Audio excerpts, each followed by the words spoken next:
यह कहानी है आम से खास बन जाने की। यह सफर है शून्य से अपनी यात्रा आरंभ कर शिखर तक पहुंचने और क्षितिज पर छा जाने की। आइए आज हम आपको ऐसे ही एक किसान से मिलवाते हैं जिनका लोहा आज हर कोई मानता है। यह कहानी है मुजफ्फरपुर जिले के सकरा प्रखंड स्थित गन्नीपुर बेझा ग्राम निवासी रामानंद प्रसाद जी की, जिन्होंने अपनी थोड़ी सी जमीन में कृषि कार्य करने की सोच कर आत्मा मुजफ्फरपुर से संपर्क किया और आत्मा मुजफ्फरपुर ने उन्हें अपने कृषक कल्याणकारी योजनाओं के तहत रांची, भागलपुर और करनाल सहित कई अन्य स्थानों के परिभ्रमण पर भेजा, जहाँ से उन्होंने न सिर्फ कृषि एवं संबद्ध क्षेत्रों की आधुनिक व नवीन तकनीक की जानकारी हासिल की, बल्कि आत्मा मुजफ्फरपुर के प्रशिक्षण व किसान पाठशाला के माध्यम से अपने खेत व फार्म पर कृषि, बागवानी और मत्स्य पालन सहित अन्य संबद्ध कार्यों की भी विस्तृत जानकारी हासिल की। रामानंद प्रसाद जी ने आधुनिक व नवीन तकनीक का अपने कृषि कार्य में उपयोग करते हुए समेकित कृषि प्रणाली के अत्याधुनिक मॉडल की स्थापना कर एक घटक के अवशिष्ट का दूसरे घटक में उपयोग करते हुए कम लागत में भी गुणवत्तापूर्ण विभिन्न उत्पादों का उत्पादन और इनकी बिक्री से अपनी आर्थिक स्थिति सुदृढ़ कर सफलता का ऐसा मुकाम रचा कि आज इनका और इनके गांव का नाम न केवल प्रखंड व जिले में बल्कि जिले के बाहर तक फैल गया है। आइए आत्मा मुजफ्फरपुर द्वारा कृषक कल्याणकारी योजनाओं के सफल क्रियान्वयन से स्थानीय स्तर पर हो रहे बदलाव सहित इनसे रामानंद प्रसाद जी को हासिल हुई उपलब्धियों पर आगे चर्चा से पहले इस पर और अधिक जानकारी के लिए आपको स्थानीय कृषि समन्वयक अजय कुमार सांडिल्य की राय से रूबरू कराते हैं। रामानंद बाबू ट्रेनिंग के लिए, प्रशिक्षण के लिए रांची गए। रांची के बाद भागलपुर इनको भेजा गया। भागलपुर से फिर इनको करनाल भेजा गया ताकि पशुओं से संबंधित इनको बेहतरीन जानकारी उपलब्ध हो सके। वहाँ से आने के बाद कृषि विभाग ने इनको जो है पाठशाला चलाया गया इनके माध्यम से, ताकि लोगों को अधिक से अधिक जानकारी मिल सके। इन्होंने अपने अनुभव का बहुत अच्छे तरह से निर्वहन किया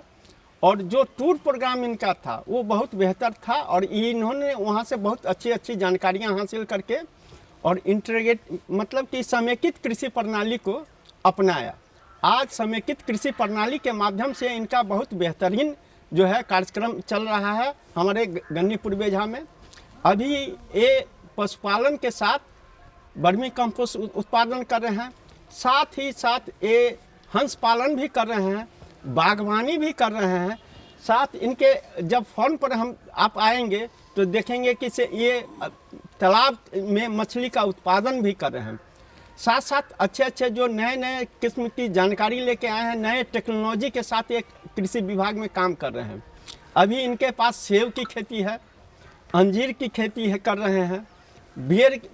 का उत्पादन बेहतर कर रहे हैं,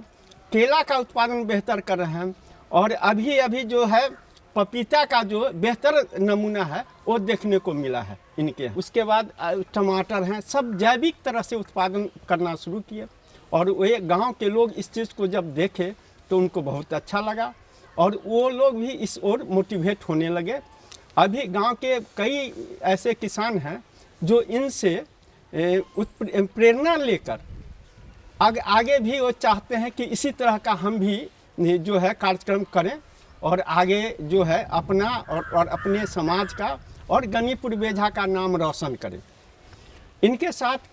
ट्रेनिंग में और करके जब भी आते थे तो ये किसानों के बीच में एक गोष्ठी करते थे जिसमें हम सभी लोग आते थे और इनसे जो अनुभव जानकारी उनको मिलता था वो किसानों के बीच में शेयर किया करते थे। आज हमारा गन्नीपुर बेझा इस क्षेत्र में, कृषि के क्षेत्र में, पशुपालन के क्षेत्र में और वर्मी कंपोस्ट उत्पादन के क्षेत्र में बहुत ही अग्रसर है और हम चाहते हैं कि आगे भी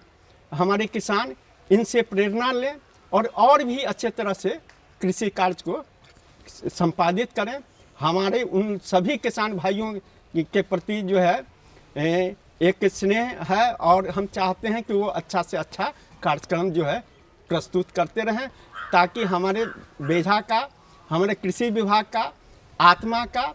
और अन्य जो सहयोगी हैं जो इनके साथ जुड़े हुए हैं उन सभी लोगों का इसके लिए मैं धन्यवाद करता हूँ। रामानंद प्रसाद जी ने आत्मा मुजफ्फरपुर की विभिन्न किसान कल्याणकारी योजनाओं का लाभ ले विभिन्न प्रकार की खेती सहित बागवानी, पशुपालन, मछली पालन और विभिन्न तरह के जैविक खाद और कीटनाशकों के निर्माण और इनके प्रयोग की तकनीक सहित बाजारीकरण आदि के बारे में जानकारी और प्रशिक्षण हासिल किया, जिनका प्रयोग कर इन्होंने न सिर्फ जैविक तकनीक से विभिन्न तरह के फल, सब्जी और अनाजों के गुणवत्तापूर्ण उत्पादन का लाभ लिया, बल्कि अपनी जमीन पर तालाब का निर्माण करने के साथ ही कई प्रकार के आम के पौधे भी लगाए। इसके अलावा इन्होंने पैर, पपीता, केला और कई प्रकार के औषधीय पौधों के साथ ही साथ जैविक खाद और कीटनाशकों के निर्माण और इनके प्रयोग द्वारा विभिन्न तरह के गुणवत्तापूर्ण सब्जियों के उत्पादन का भी लाभ हासिल किया। आइए स्थानीय सकरा प्रखंड के प्रखंड तकनीकी प्रबंधक राजेश कुमार जी से जानते हैं कि आत्मा मुजफ्फरपुर द्वारा किए जा रहे कार्य और रामानंद प्रसाद जी को प्राप्त उपलब्धियों के बारे में इनकी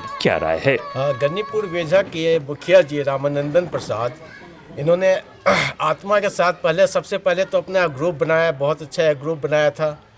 और उसके बाद इन्होंने अपना एक कंपनी बना लिया और ये जैविक खेती पे, उसके बाद समेकित खेती पे, ये समेकित कृषि पे ये आ गए। और इस समेकित कृषि के में ये गाय पशुपालन, मत्स्य पालन, इस तरह से कई तरह, इवन बत्तख पालन भी इन्होंने कर रखा है सारा कुछ। तो इस तरह से ये काफ़ी ज़्यादा खुद को ही फ़ायदा पहुंचा रहे हैं और पूरे गांव वालों को भी काफ़ी फ़ायदा पहुंचा रहे हैं। आत्मा से इन्होंने हर तरह की ट्रेनिंग ली है। आत्मा के माध्यम से इन्होंने बहुत सारे जो भी भ्रमण किए हैं, बहुत सारे जगह पे इन्होंने ट्रेनिंग ले करके उससे सीखा है, उससे जाना है, और उससे अपने को और अपने पूरे गांव को भी आगे बढ़ा रहे हैं। इनसे प्रभावित होकर के काफ़ी सारे गांव वालों ने भी समेकित कृषि में अपना कदम रख दिया है और वो काफ़ी आगे बढ़ रहे हैं। और रामानंद प्रसाद जी ने न सिर्फ देसी और विदेशी नस्ल की गायों का पालन और उनके दूध की बिक्री से अपनी आर्थिक स्थिति को सुदृढ़ किया, बल्कि गायों के गोबर से वर्मी कंपोस्ट और विभिन्न प्रकार के जैविक खाद तथा कीटनाशकों के निर्माण और अपनी खेती और बागवानी में प्रयोग कर कम लागत में भी गुणवत्तापूर्ण अधिक उत्पादन का लाभ हासिल किया। इसके अलावा गोबर के वैल्यू एडिशन पर खुद को केंद्रित कर गोबर से ईंट, दिए, अगरबत्ती और भगवान की मूर्तियां सहित उपले आदि का निर्माण और फ्लिपकार्ट और अमेजन जैसी ई कॉमर्स वेबसाइटों द्वारा इनकी बिक्री कर न केवल अपनी आर्थिक स्थिति सुदृढ़ की, बल्कि कई महिलाओं और पुरुषों को रोजगार भी दिया। आइए आत्मा मुजफ्फरपुर द्वारा कृषक कल्याणकारी योजनाओं के सफल क्रियान्वयन से स्थानीय स्तर पर आ रहे बदलाव सहित रामानंद प्रसाद सिंह जी को हासिल हुई उपलब्धियों पर खुद रामानंद प्रसाद सिंह का क्या कहना है, आपको सुनाते हैं। मेरे द्वारा अभी समेकित कृषि प्रणाली के अंतर्गत पशुपालन, वर्मी कंपोस्ट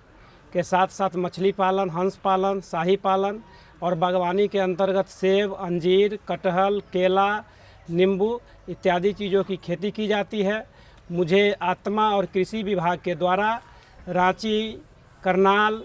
भागलपुर इत्यादि जगहों पर पशुपालन पर, यांत्रिकरण पर ट्रेनिंग के लिए भेजा गया। मैं उन प्रशिक्षण प्राप्त करने के पश्चात